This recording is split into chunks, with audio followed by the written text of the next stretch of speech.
Ang ngiti sa kadiliman.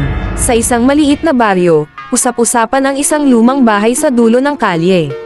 Sabi nila, doon nakatira ang isang clown na hindi na kailanman nagpakita sa labas matapos ang isang aksidente sa kanyang palabas. Ngunit gabi-gabi, naririnig ang mahihinang tawa at yabag mula sa bahay na iyon. Si Lando, isang binata na mahilig sa hamon, ay napagpasyahang puntahan ang bahay. Wala namang nakakatakot dito, ang sabi niya sa kanyang sarili habang sinisilap ang bintana. Sa loob, nakita niya ang isang clown na nakaupo sa isang upuan.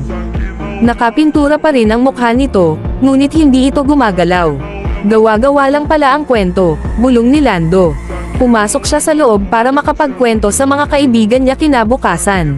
Subalit nang tumapak siya sa sahig, narinig niya ang mahihinang yabag mula sa itaas. Tumigil siya, sinubukang pakinggan, ngunit biglang napalakas ang yabag,